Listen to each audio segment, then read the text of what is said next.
जय जिनेन्द्र तज्जयति परम ज्योति समं समस्तैरनन्तपर्यायैः दर्पणतलैव सकला प्रतिफलति पदार्थमालिका यत्र। पंच परमेष्ठी भगवान की जय। पुरुषार्थ सिद्धिपाय की प्रमुख विशेषता क्या है, हमने शुरू में बताया था। इसमें हिंसा का बड़ा अद्भुत वर्णन है, और जो हिंसा का वर्णन इसमें देखने को मिलता है, जैन आगम के किसी शास्त्र में इतना डिटेल में और इतना स्पष्ट वर्णन देखने को नहीं मिलता। देखिए आज का श्लोक क्या कह रहा है। यत् खलु कषाय योगात्, यत् खलु कषाय योगात्, प्राणानां द्रव्यभावरूपाणां, प्राणानां द्रव्यभावरूपाणां, व्यपरोपणस्य करणम्, व्यपरोपणस्य करणम्, सुनिश्चिता भवति सा हिंसा, सुनिश्चिता भवति सा हिंसा। बोलिए। यत् खलु कषाय योगात्, प्राणानां द्रव्यभावरूपाणां, व्यपरोपणस्य करणं, सुनिश्चिता भवति सा हिंसा। यत् माने जो, खलु माने निश्चय से, कषाय योगात् कषाय और योगों से, प्राणानाम प्राणों का, कैसे प्राण, द्रव्य और भाव रूप प्राणों का, अर्थात जो निश्चय से कषाय और योग के कारण द्रव्य और भाव रूप प्राणों का व्यपरोपणस्य करणम घात करना है, सुनिश्चिता निश्चित रूप से वह हिंसा होती है। सुनिश्चिता निश्चित रूप से, सामान्य वह हिंसा होती है। क्या कह रहे हैं, कषाय का योग हुआ और कषाय का योग होने से अपने द्रव्य भाव प्राणों का घात हुआ या दूसरे के द्रव्य भाव प्राणों का घात किया, निश्चित रूप से हिंसा होगी। पर हिंसा भी है और स्वहिंसा भी है, दोनों हिंसा इसमें हुई। पंडित जी, प्राण कितने प्रकार के होते हैं? प्राण दो प्रकार के हैं, एक द्रव्य प्राण और एक भाव प्राण।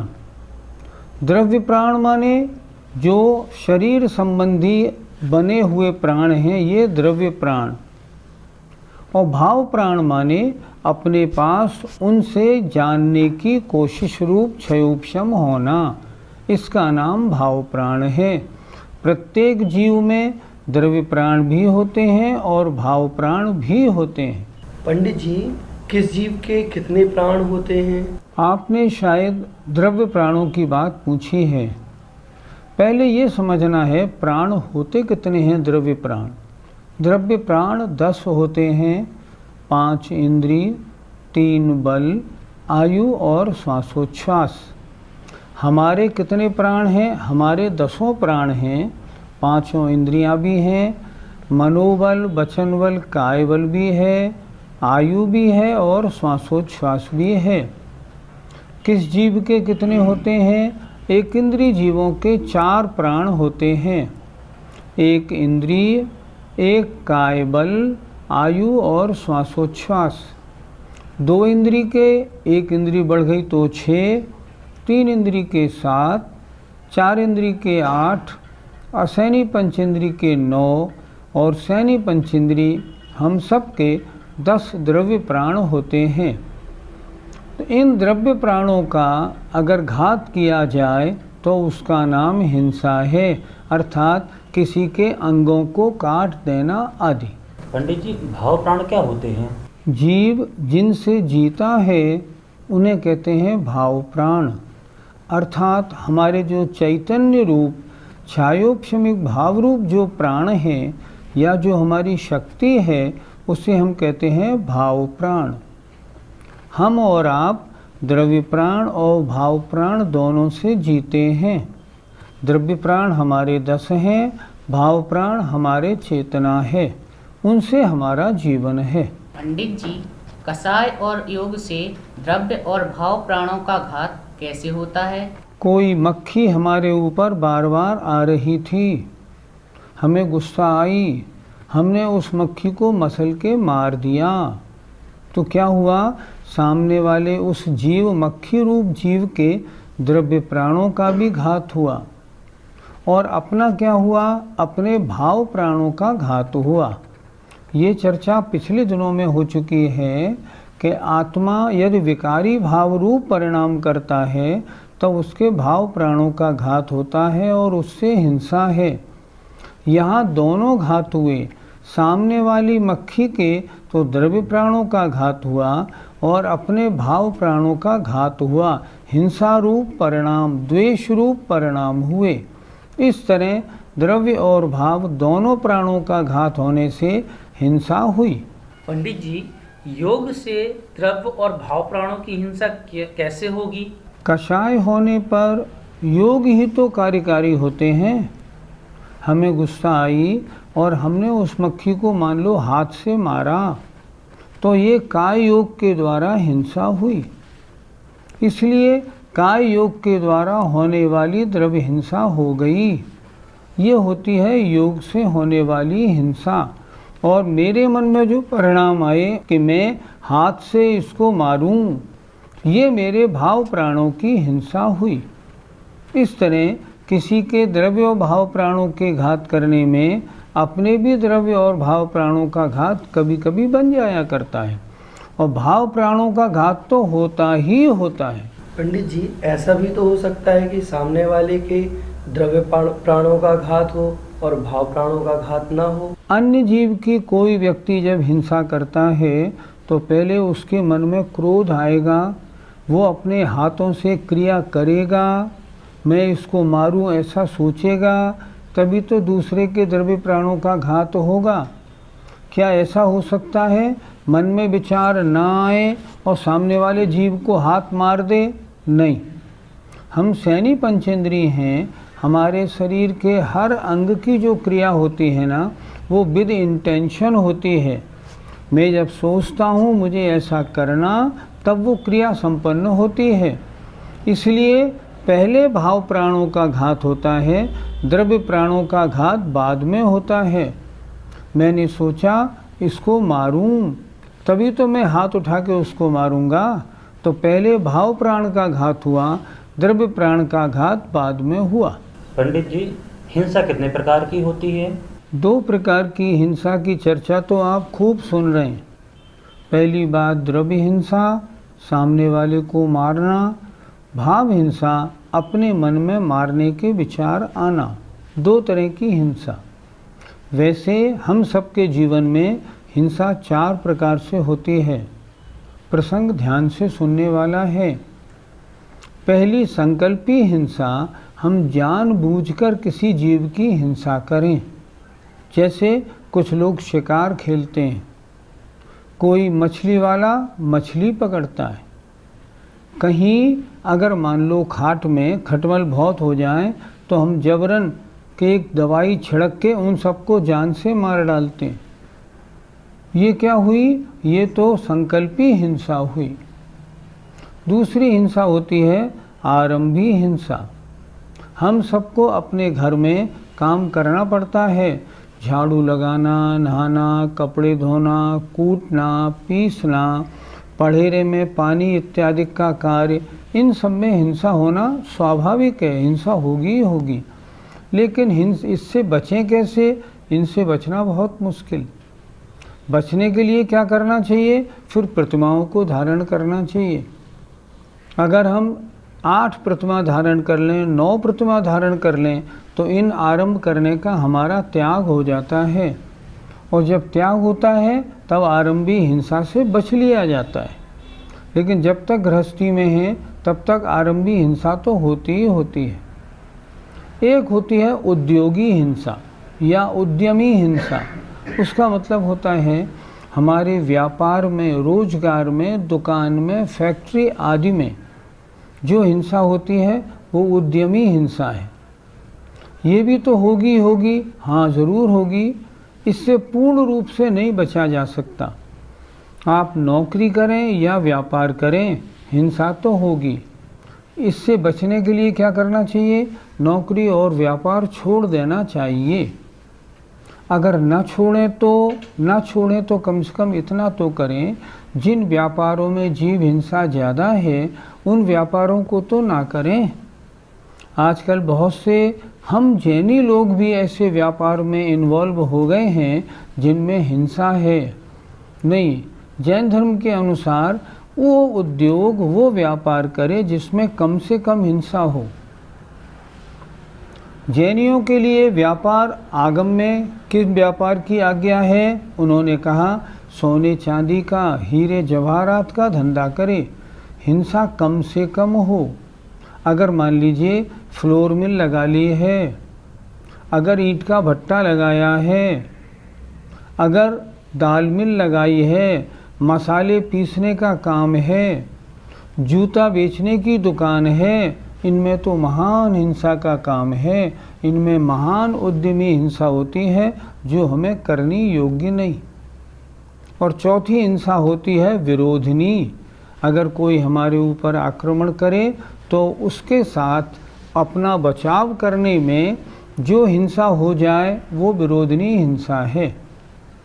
इनमें से विरोधिनी हिंसा का मौका बहुत कम पड़ता है। आरंभी हिंसा और उद्योगी हिंसा का दिन भर पड़ता है। हमें क्या करना चाहिए? हमें ये करना चाहिए आरंभ में घर के कार्यों में हिंसा कम से कम कैसे हो, व्यापार में भी हिंसा कम से कम कैसे हो, इसका हम ध्यान रखें। इसका निरंतर ध्यान रखेंगे, आत्मा के परिणामों की हिंसा घात भी कम होगा और द्रव्य हिंसा भी कम से कम होगी। पंडित जी, अगर हम पाठ याद नहीं करते हैं तो हमारे गुरुजी हमारी पिटाई लगाते हैं, तो उनको हिंसा तो लगती ही होगी। उनका अभिप्राय क्या है? उनका अभिप्राय है आपको ज्ञानी बनाना। उनका अभिप्राय है पाठ याद करना सिखाना। जो पाठ है याद करो, विद्वान कैसे बनोगे? अगर उनका अभिप्राय ये होता ये बच्चा फलाने स्थान का है, मैं इसको रोज़ पीटूंगा, तो हिंसा लगेगी। यहाँ अभिप्राय हिंसा करने का नहीं है, इसलिए हिंसा नहीं लगेगी। हिंसा में पहली चीज़ होती है अभिप्राय।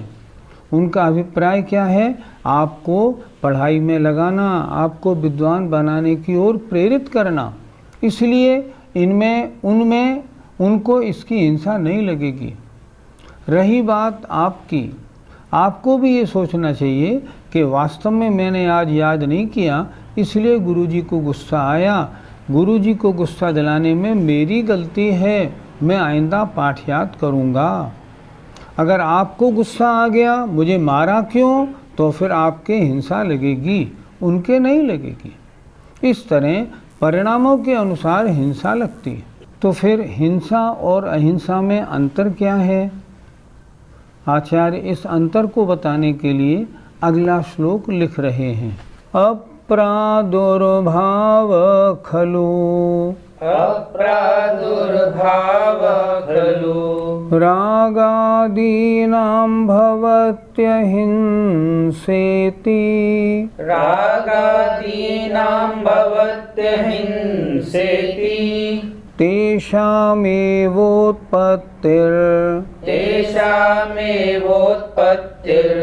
हिंसेति जिनागमस्य संक्षेपः। हिंसेति जिनागमस्य संक्षेपः। बोलिए। अप्रादुर्भाव खलु रागादीनां भवत्यहिंसेति तेषामेवोत्पत्तिर्हिंसेति जिनागमस्य संक्षेपः। प्रादुर्भाव कहते हैं प्रकट होना, और अप्रादुर्भाव माने प्रकट नहीं होना। खलु माने निश्चय से, रागादीनाम राग द्वेष आदि विकारी भावों का, भवत्य हिंसेति अगर इसका हम संधि विच्छेद करें, भवती अहिंसा इति, होती है अहिंसा इस प्रकार। कैसे कहा इसमें? निश्चय से राग द्वेष आदि परिणामों का अप्रादुर्भाव प्रकट न होना ही अहिंसा होती है। आत्मा में राग द्वेष आदि परिणाम उत्पन्न न हो, परिणाम अहिंसक हैं, हिंसा बिल्कुल नहीं। और तेषाम एव उत्पत्ति ही, तेषाम माने उनका ही, उत्पत्ति माने उत्पन्न होना, हिंसा हिंसा है। इति इस प्रकार जिनागमस्य जैन शास्त्रों का संक्षेपः सार है। सारे जैन शास्त्रों का सार क्या है? अगर आत्मा में राग द्वेष आदि परिणामों की उत्पत्ति हो गई, हिंसा हो गई, और राग द्वेष आदि परिणाम आत्मा में उत्पन्न नहीं हुए तो परिणाम अहिंसक हैं। राग द्वेष आदि परिणामों की उत्पत्ति कितने गुण स्थान तक होती है? राग द्वेष आदि परिणामों की उत्पत्ति दो प्रकार की है, एक तो व्यक्त रूप, एक अव्यक्त रूप। राग द्वेष आदि परिणामों की व्यक्त रूप से उत्पत्ति तो छठे और सातवें गुणस्थान तक देखने को मिलती है, और वैसे मतलब अंतरंग से देखे ना, बिना इंटेंशन के, तो 10वें गुणस्थान तक, जहाँ तक सूक्ष्म लोभ है वहाँ तक राग द्वेष आदि परिणाम हैं। लोभ भी तो राग है, इसलिए 10वें गुणस्थान तक सूक्ष्म लोभ होने के कारण राग द्वेष आदि विकारी भावों की उत्पत्ति 10वें गुणस्थान तक माननी होगी। अर्थात 10वें गुणस्थान तक के जो मुनि महाराज हैं उनके भी अव्यक्त रूप से किंचित राग आदि परिणाम होने के कारण हिंसा है, और छठे गुणस्थान तक के जो महाराज हैं, छठे सातवें तक जो मुनि महाराज हैं, उनके भी यद्यपि हिंसा बहुत कम है, पर है तो, क्योंकि उनके तो सब क्रियाएं पाई जाती हैं और राग द्वेष आदि परिणाम होते ही हैं। इसलिए व्यक्त रूप से छठे सातवें गुणस्थान तक और अव्यक्त रूप से 10वें गुणस्थान तक हिंसा के योग्य परिणामों का सद्भाव पाया जाता है, अर्थात भाव हिंसा होती है। पंडित जी, 7वें गुणस्थान में तो शुद्धोपयोग कहा गया है, तो वहाँ 7वें गुणस्थान में रागादि परिणामों की व्यक्तता कैसे होगी? वहाँ 7वें गुणस्थान में शुद्धोपयोग कहा है, पर 7वें गुणस्थान में शुभोपयोग भी तो कहा है। 7वें गुणस्थान के दो भेद हैं, प्रवृत्ति और निवृत्ति, दोनों रूप। बहुत से लोगों की ऐसी धारणा है कि 7वां गुणस्थान तो आत्मा में लीन अवस्था में ही होता है, पर ऐसा नहीं होता। मुनि महाराज के छठा सातवां गुणस्थान निरंतर बदलता रहता है।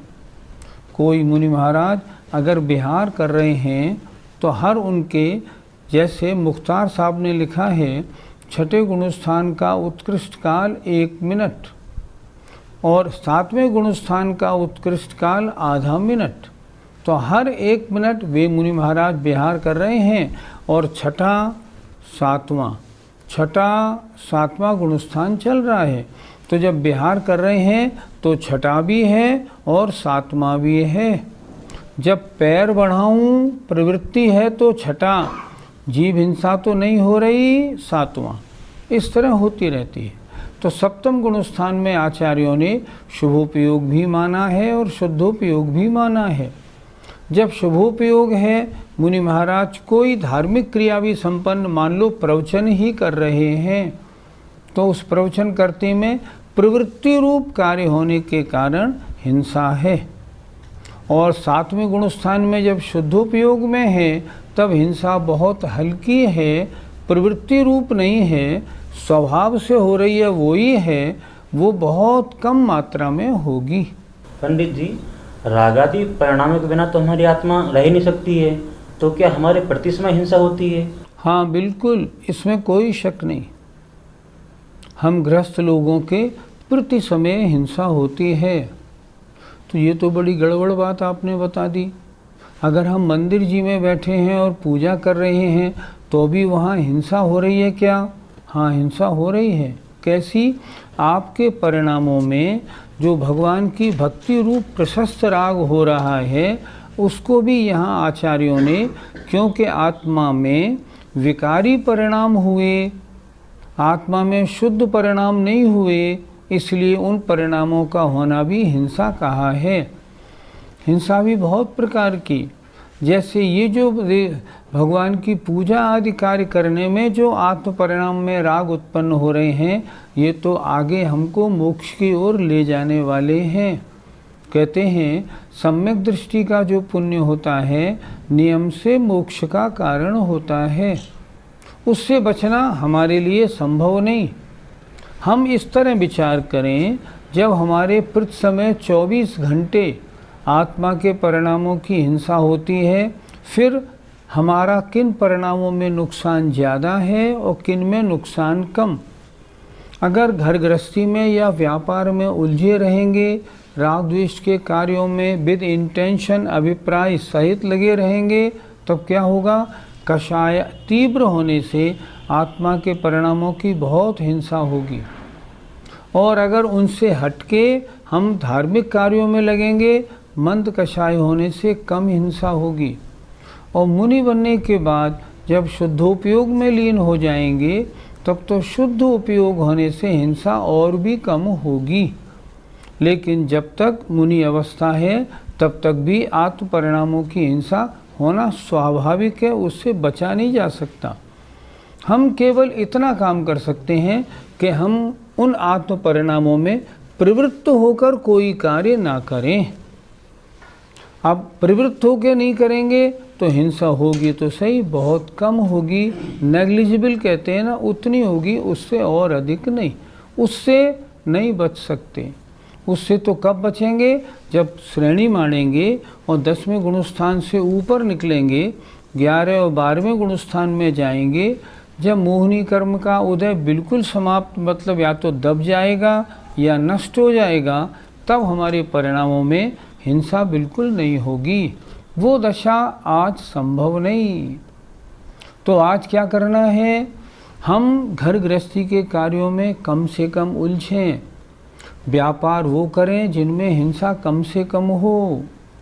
हम अपने परिणामों में राग द्वेष की उत्पत्ति और कम करें, और अगर हो तो प्रशस्त हो, अप्रशस्त नहीं।